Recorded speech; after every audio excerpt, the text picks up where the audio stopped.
dan mengguncangkan itu. Tetapi ia aman, hatinya tidak merasa takut dan tidak memberati hatinya. Orang-orang di saat ketakutan menghadapi mati, ketakutan menghadapi kubur, ketakutan menghadapi mahsyar, ketakutan menemui Shiratal Mustaqim, sedangkan dia dalam keadaan aman. Itu adalah manusia yang agung, manusia yang disebut dalam Al-Quran, ala inna awliya Allah la khawfun alaihim walahum yahzanun. Tidak ada takut bagi mereka, tidak ada duka cita bagi mereka itu. Aku memohon kepada Allah yang Maha Agung, semua Dia berkenan menjadikanku dan kalian termasuk orang-orang yang beruntung itu. Amin ya rabbal alamin. Hal yang demikian bagi Allah tidak ada keberatan sama sekali. Allah itu kada ada sulitnya menjadikan kita beruntung, Allah kada ada sulit.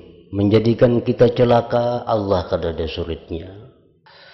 Adapun surga dan neraka, maka renungkanlah mengenai keduanya pada 2 ayat dari kitabullah Ta'ala berikut.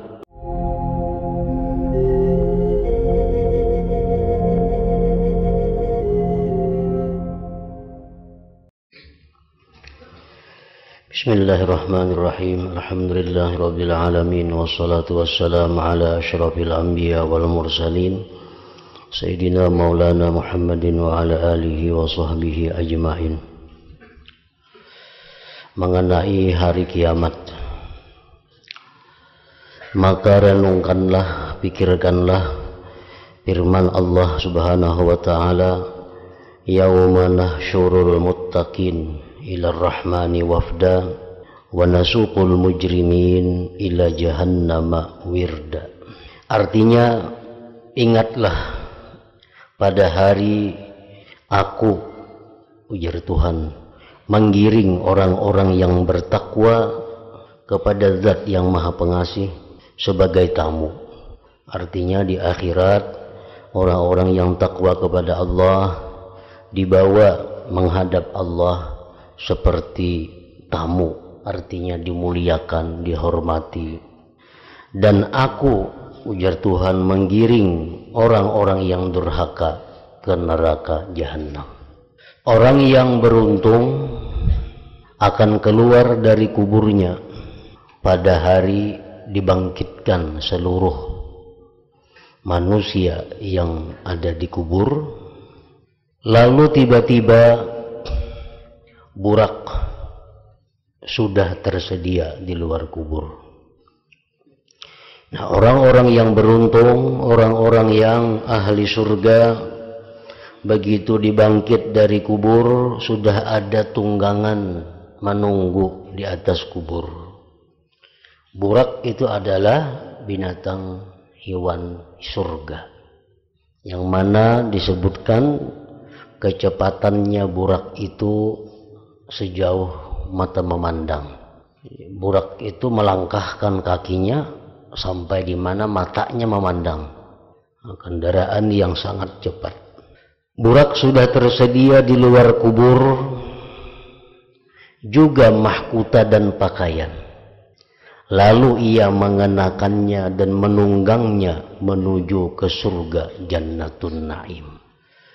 Lantaran mulianya ia tidak diperkenankan berjalan kaki.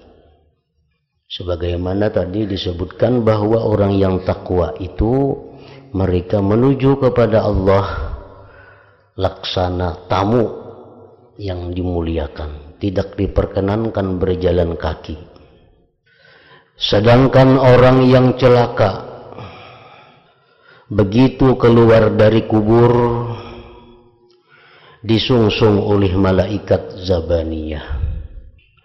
Belenggu dan rantai besi menunggu di atas kuburnya. Semua tidak membiarkan orang yang celaka itu berjalan kaki menuju neraka. Malaikat Zabaniyah kada membiarkan orang yang celaka itu berjalan kaki menuju neraka, melainkan disirit telungkup hingga sampai ke tengah-tengah neraka jahanam.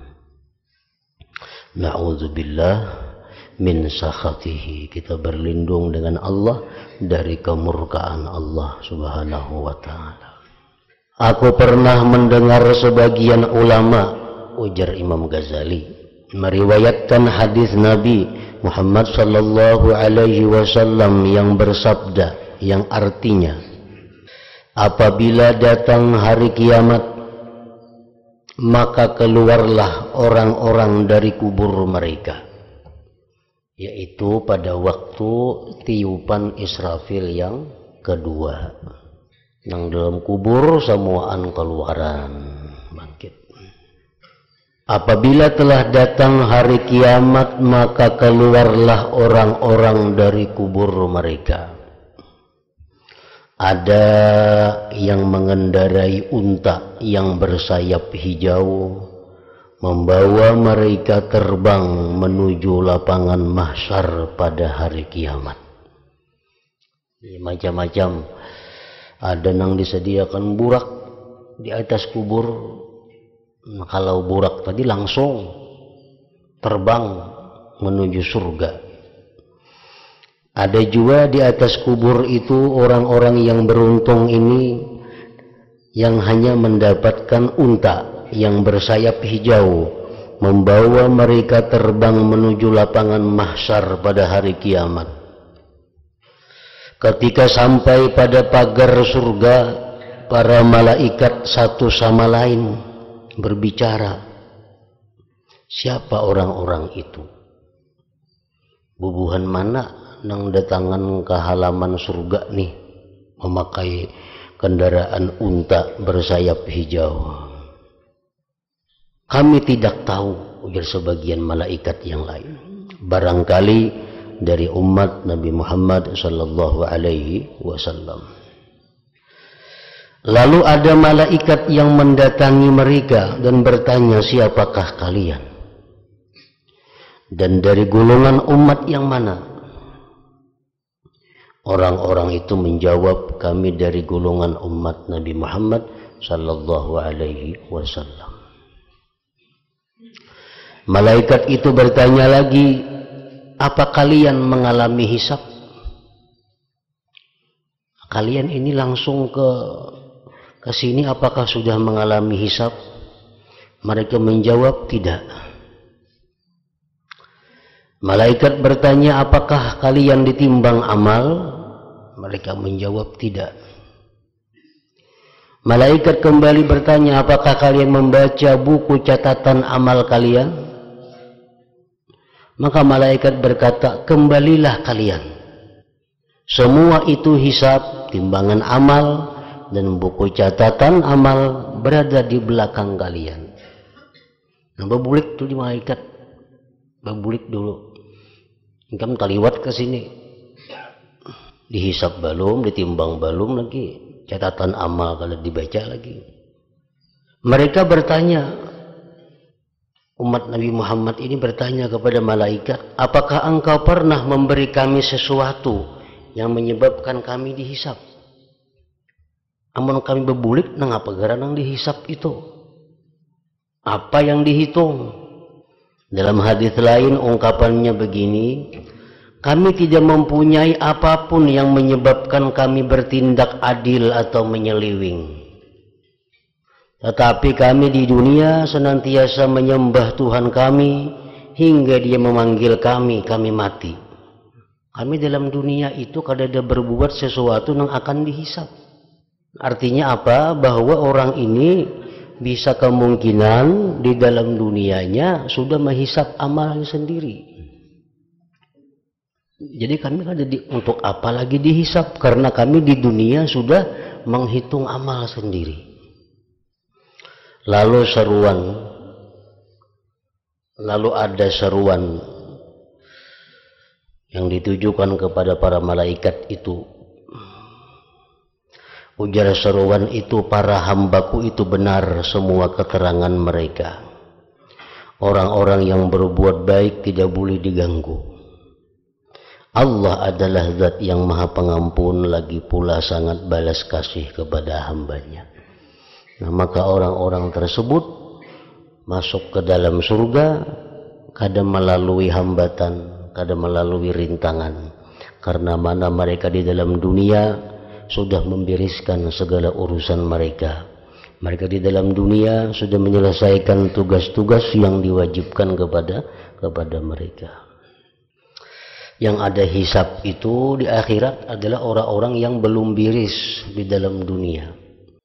Dalam dunia pernah mengambil harta orang, belum minta halal, mati. Nah, ini ada urusan di akhirat.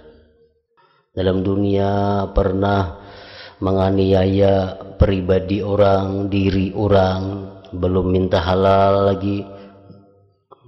Nah, itu yang ada urusan di akhirat.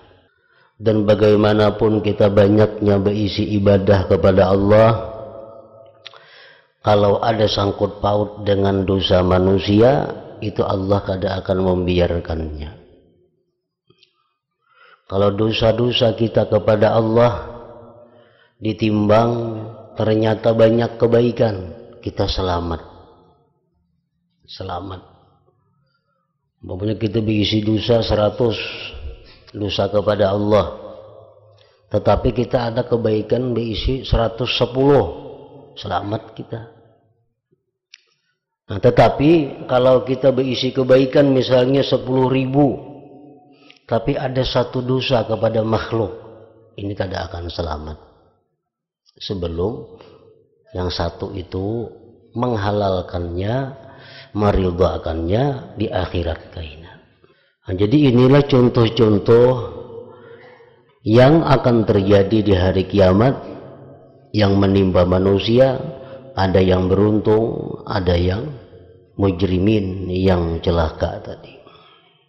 Tidakkah engkau pernah mendengar firman Allah Ta'ala, "Afaman yulqa finnar khairun amman ya'ti aminan yaumal qiyamah?"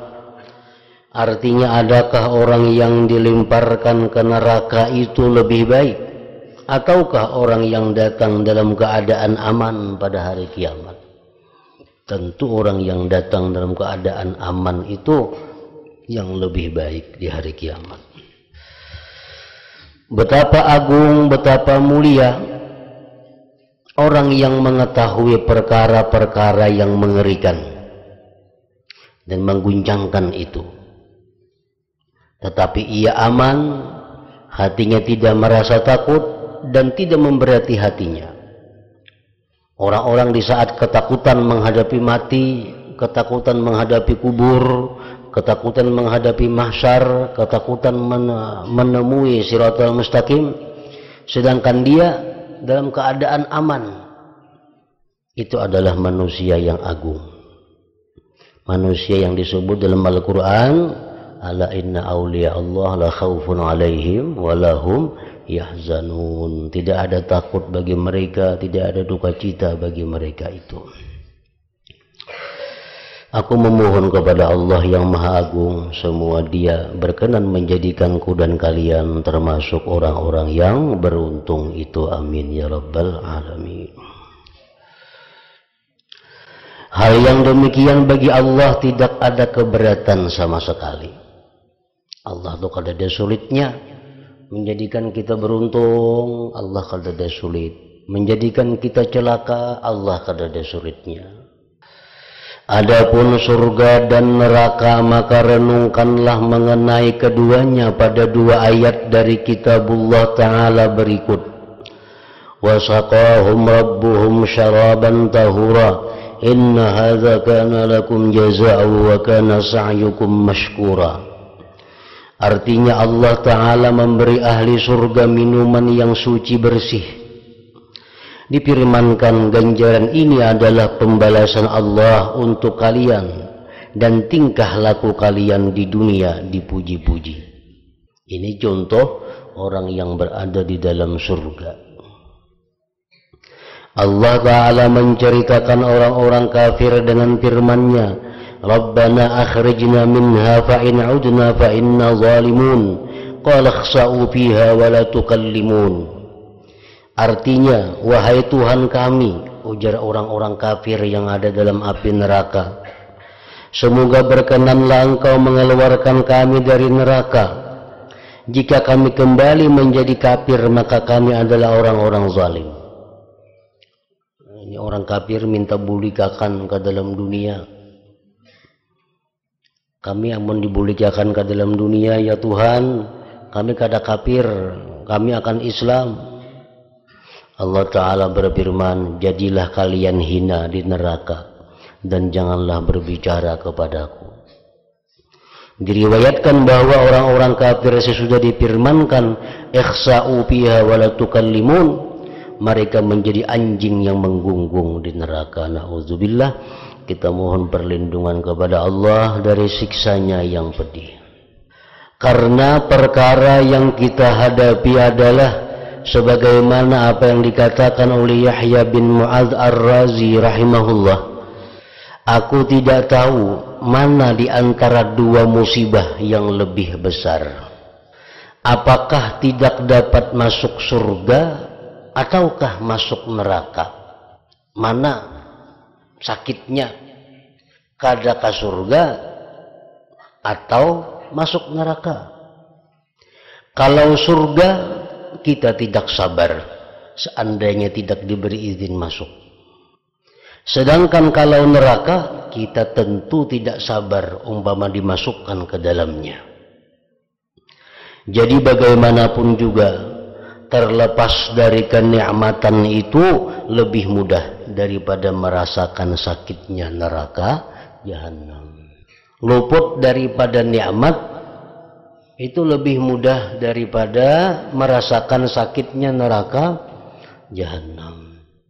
Karena itu Nabi Isa alaihi salam berkata, mengingat kekalnya orang-orang yang kekal di neraka itu dapat memutuskan hati orang-orang yang takut kepada Allah.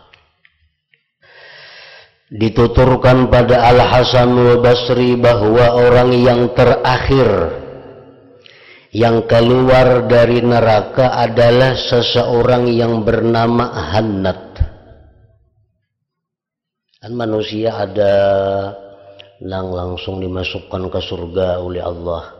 Kayak contoh-contoh yang terdahulu tadi yang ada burak sudah menunggu di muka kuburnya, ada unta yang menunggu di muka kuburnya. Nah ini orang langsung surga. Ada di antara umat Nabi Muhammad ini yang melalui hisab, perhitungan, dihitung, akhirnya menang, masuk surga juga. Ada di antara umat Nabi Muhammad ini yang dihitung, susah payah, akhirnya draw, sama. Kebaikannya 50, kejahatannya 50. Orang ini diletakkan di tempat ngarannya Al-A'rab, di antara surga neraka. Sama, kebaikan 50, kejahatan 50. Diletakkan orang ini di tempat ngarannya Al-A'rab. Sudah sekian lawas orang ini di Arab, berkat syafaat kayaknya bisa masuk ke surga akhirnya. Ada di antara umat Nabi Muhammad ini orang-orang yang kebaikannya kalah dengan kejahatan, banyak dosanya.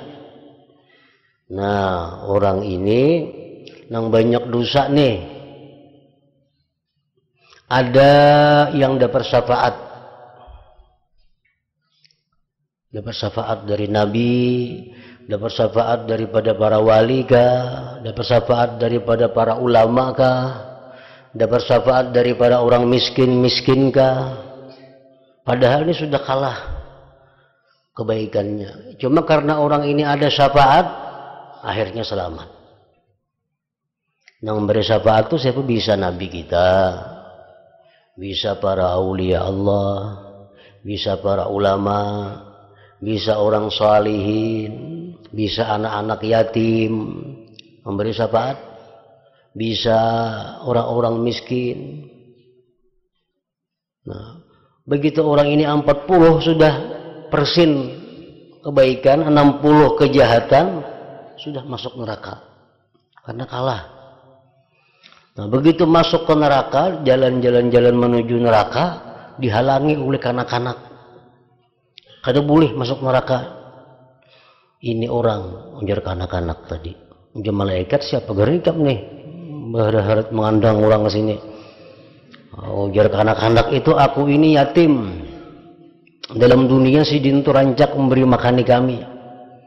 Nah, dalam dunia rancak memberi kami pakaian, rancak memberi kami macam-macam. Ini orang kalau masuk ke neraka, kami dari golongan yatim keberatan. Nah, berkat syafaat yatim, orang ini padahal sudah kalah kebaikannya, bisa dimasukkan ke dalam surga. Ada orang yang sudah dipastikan masuk neraka karena kalah kebaikannya. Begitu dibawa ke neraka, di depan pintu neraka ditunggu oleh sekelompok manusia. Nah, manusia ini mengandang malaikat agar jangan dibawa ke neraka seseorang ini. Apa garangnya malaikat? Kami ini dari golongan miskin, dari golongan fakir. Si jin itu dalam dunia dahulu sering memberi makan kepada kami, sering memberi pakaian kepada kami. Maka kami keberatan kalau ini orang dibawa ke neraka. Akhirnya dapat syafaat masuk ke dalam surga. Nah, ada manusia daripada golongan Nabi kita sudah kalah kebaikannya, kejahatannya menang, kadang-kadang beri syafaat. Orang ini kadang-kadang beri syafaat, yatim kada mehirani lawan inya, orang miskin kada mehirani lawan inya. Nah, karena kadang-kadang beri syafaat, kejahatannya banyak pada kebaikan, otomatis masuk neraka. Masuk neraka berapa lawas? Tergantung keputusan Allah sebab kejahatannya. Ada yang masuk ke dalam neraka cuma sehari, ada yang masuk ke dalam neraka 2 hari, 3 hari, sampai 1000 tahun, sampai 100.000 tahun. Hanyar dibangkit, dimasukkan ke dalam surga karena orang ini ada iman dalam hatinya. Asal ada iman dalam hati, pasti ada harapan ke surga. Walaupun di dalam neraka beberapa tahun.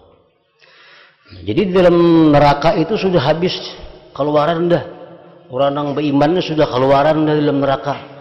Yang tinggal dalam neraka siapa lagi? Orang kafir. Itulah yang disiksa sepanjang masa. Kekal dalam neraka. Yang terakhir dibangkit dari neraka itu orang Islam, ngarannya Hannat. Ia disiksa selama 1000 tahun di neraka. Pengumuman ke surga masukkan si A si B, ketinggalan ini dalam neraka. Besok pengumuman pulang, luput pulang. Sampai 1000 tahun hanya giliran Hannat meninggalkan neraka. Terakhir, itu kada ada lagi orang Islam di neraka, orang kafir aja lagi. Seorang yang bernama Hannat, ia disiksa selama 1000 tahun dan ia memanggil-manggil ya Hannan, ya Mannan. Dalam neraka tuh kuciak-kuciak ya Hannan, ya Mannan, menyebut-nyebut nama Allah.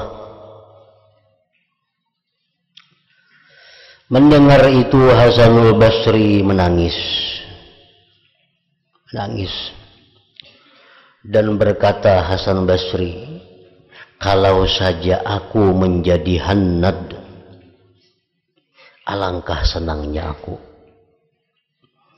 Ujar Hasan Basri, andai kata aku menjadi Hannad, alangkah bahagianya aku. Orang-orang merasa agar kezaliman terus-menerus berlaku di muka bumi. Aku menjadi Hannad itu orang yang pendubian masuk ke surga. Mereka mendoakan dapat hidayah. Tahun di neraka. Mudahan raja kita dapat petunjuk. Orang-orang merasa heran mendengar Hasan Basri. Jangan sampai mendoakan raja itu mudahan beliau sehat, walafiat, panjang umur, makin zalim. Maka berkatalah Hasan Basri, tidakkah ia keluar pada suatu saat? Bermakna ia telah suka bahwa berkelanjutan dikerjakan maksiat di atas bumi ini. Kalau kita mendoakan orang zalim itu panjang jadi umur. orang seperti Hanat itu pun sudah Jadi raja itu ada dua, orang ada seperti raja Hanat yang itu sudah adil, senang. ada raja yang zalim. Walaupun dia sekian ribu di neraka, tapi Raja yang akhirnya adil masuk itu surga juga. Itu sudah tinggi untung. pada wali pangkatnya. Yang paling celaka lebih itu sulit adalah mencari orang daripada yang mencari tidak wali. akan keluar dari neraka Raja sepanjang yang masa. adil itu. Orang-orang yang mati meninggalkan iman. Raja yang adil itu adalah definisinya Jadi masalah seorang siksa raja neraka itu yang seluruhnya kembali kepada bekerja asal yang satu, di kerajaannya yaitu itu faidah yang memukul menggunakan punggung, hukum menyebabkan Allah Ta'ala. pucat wajah, Itu raja yang menghancurkan hati dan mengeluarkan Jadi air raja mata ini dari mengambil para satu hamba, tindakan, yaitu mengambil satu keputusan dalam inilah puncak melaksanakan ketakutan kerajaan orang-orang yang itu takut dan yang bersesuaian ditangiskan dengan oleh orang-orang hukum yang Allah menangis. Subhanahu wa Takut ta'ala. Nah, itu kehilangan raja yang ma'rifat kepada adil. Allah yang diberikan Allah kepadanya. Misalnya ada Sebagian dia ulama berkata susah itu pemerintahan ada tiga macam. mana menggunakan duit. Susah dalam masalah taat. Dalam masalah taat ini ada susahnya. Kita puasa, sembahyang, bersedekah, berzakat, naik haji, berumrah, segala macam ibadah. Itu ada susahnya. Susahnya apa? Khawatir tidak diterima Allah. Itu susahnya. Khawatir kalau ditolak Allah. Susah dalam masalah maksiat. Khawatir tidak diampuni oleh Allah. Dan susah dalam masalah ma'rifat, khawatir dicabut ma'rifat itu. Ma'rifat kita kepada Allah, kita ini semuaan sudah diberi Allah ma'rifat, namun kadarnya berbeda-beda. Semuaan kita diberi Allah ma'rifat. Nah, orang-orang Islam, orang-orang beriman itu semuaan dapat ma'rifat. Namun ada kadarnya halus, ada kadarnya sadang. Nah, siapa ada ma'rifat itu dia akan keluar dari neraka. Andai kata masuk neraka, ada harapan. Kalau orang itu dicabut ma'rifatnya, kada ada harapan lagi keluar dari neraka sepanjang masa. Orang-orang yang ikhlas berkata kesusahan itu hanya satu, yaitu susah dalam masalah dicabutnya ma'rifat. Semua kesusahan lainnya adalah rimih karena ada kesudahannya. Artinya kalau orang mati misal membuat dosa sekian banyak dosa, itu ada harapannya kita masuk surga. Satu saat walaupun berapa tahun di neraka, tapi ada harapan satu saat ke surga. Tapi kalau orang mati dicabut imannya, nah itu yang paling susah. Sampai kepada kita riwayat dari Yusuf bin Asbat rahimahullahu ta'ala, beliau berkata, aku datang ke rumah Sufyan rahimahullah, ternyata ia menangis sepanjang malam. Aku bertanya kepada Sufyan, apakah tangismu itu karena dosa? Lalu Sufyan mengambil batang padi sambil berkata, dosa-dosa yang kuperbuat itu menurut Allah adalah lebih rimih daripada batang padi ini. Aku hanya takut Allah akan mencabut Islam dariku sebelum aku mati. Nah, itu yang ditakutkan. Aku memohon kepada Allah semoga Tuhan yang Maha Agung anugerahnya berkenan tidak mencabut kita, tidak mencoba kita dengan semua, dengan bencana. Dan semoga Allah berkenan menyempurnakan banyaknya nikmat kepada kita. Juga semoga berkenan Allah mematikan kita dalam keadaan menetapi Islam.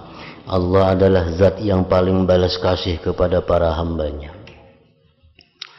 Aku telah menuturkan sebab buruknya kesudahan su'ul khatimah dan artinya dalam kitab Ihya Ulumuddin. Renungkanlah keterangan yang ada di sana. Sebab memperdalam mengenai hal ini di sini dalam kitab Minhajul Abidin berarti akan memperpanjang keterangan.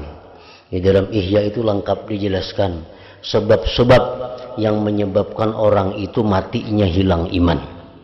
Seperti terus-menerus melakukan riba, terus-menerus beriktikad bid'ah, durhaka kepada kedua orang tua, menganiaya harta orang, diri orang, pribadi orang. Itu di dalam Ihya disebutkan dosa-dosa yang berpotensi, artinya membawa orang itu matinya dicabut imannya. Pikirkanlah keterangan ini sambil mengharap petunjuk benar, karena perinciannya adalah lebih banyak ketimbang apa yang diperkirakan dan disebut orang. Semoga engkau mendapatkan keberuntungan dengan pertolongan Allah Subhanahu wa ta'ala.